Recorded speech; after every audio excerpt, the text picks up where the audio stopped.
নমস্কার বন্ধুরা, আজকে আর আমার বাড়ির থেকে নয়, মেয়ের বাড়ি চলে এসেছি। মেয়ের বাড়িতে এই দেখেন না, এই ছোটোটা উঠে 12টার সময়, আজকে 9টার সময় উঠে বসে রয়েছে।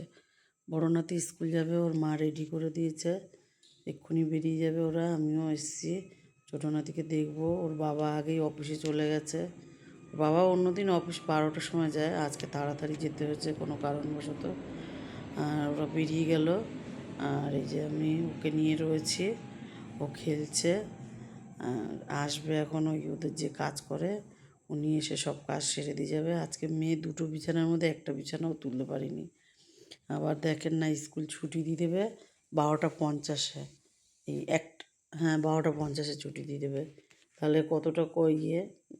এখন আমি বললাম তাহলে এক কাজ কর, আমি রান্না এদিকে দেখছি কী রান্না হবে। আজকে লাউ শাক হবে, আর সব রকম সবজি দিয়ে লাউ শাক হবে, আর টমেটো দিয়ে, আলু দিয়ে, পটল দিয়ে। এখানে ছোটো নাতির সবজিটা কেটে নিয়েছে। পটল দিয়ে, আলু দিয়ে, টমেটো দিয়ে মাছের ঝোল হবে। আর টমেটোগুলো একটু খোলা রেখেছি, ভিজে ভিজে হয়ে গেছে। আর বেগুনও কেটে নিলাম, বড়ি টড়ি দিয়ে করা হবে। আবার এদিকে মাছ ধোয়া হয়ে গেছে, মাছটাও নুন হলুদ মাখানো হয়ে গেছে। ছোটো নাতিকে এখান থেকে এক পিস মাছ ভেজে দিতে হবে। এদিকে ভাতও বসানো হয়ে গেছে, মেয়ে বেরিয়েও গেছে আবার নাতিকে আনতে। আর এখান দিয়ে বাড়ি এসে একটু টিফিন করে বেরিয়ে গেছে, চলেও এসছে ওরা আবার। এসে আজকে দেখেন না, স্কুল থেকে একটা পার্সেল দিয়েছে, ওর মধ্যে রয়েছে ফ্রাইড রাইস আর চিলি চিকেন। আমার নাতি নাকি টোটোতে বলেছে যে মা বাড়ি যে পেট ভরে খাবো।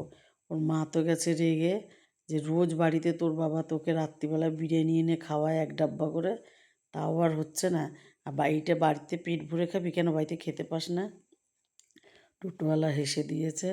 আর আমি বলছি ও ছোটো মানুষ, বললেই থাকে, বলে মা যা রাগ হচ্ছিল না। আমি আবার বলছি শোনা এরকম বলে কেউ?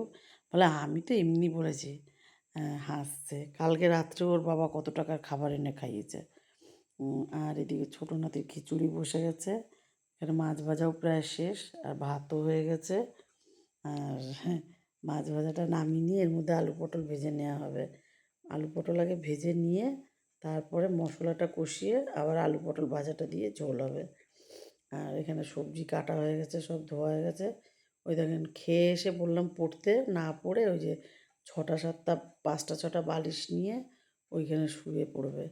বলছে আমি এখন ঘুমাবো, সন্ধেবেলায় পড়বো। আন্টি আসবে 8টার সময়, তুমি আমাকে সন্ধেবেলায় পড়াবে। আমি বললাম ঠিক আছে শোও তাহলে, আমি ছোটো নাতিকে তাহলে খাইয়ে দিই। এবার খিচুড়িটা কি গরম, আর মাছটা বাছা এখনও চলছে, প্রচণ্ড গরম। আমি আবার চারিদিকে ছড়িয়ে দিয়েছি। ছোটো নাতির ওই যে দেখেন খেয়ে দিয়ে আবার পটি করাও হয়ে গেছে। ও আর ওখান থেকে দুটো পা এক জায়গায় করবে না, হাগিস পরা আছে তো। ও এবার ওকে ওখান থেকে টেনে আনতে হবে, ডাকছে ওর মা বাবু আয়, আসবে না। ওকে ওখান থেকে নিয়ে যেতে হবে। আমি বললাম তাড়াতাড়ি কর, দিয়ে খেয়ে দিয়ে একটু রেস্ট নেবো, আর সন্ধ্যে সন্ধ্যে বাড়ি যাব। ভালো লাগলে একটা লাইক করুন, ফলো করুন, ভালো থাকুন, সুস্থ থাকুন, শুভরাত্রি।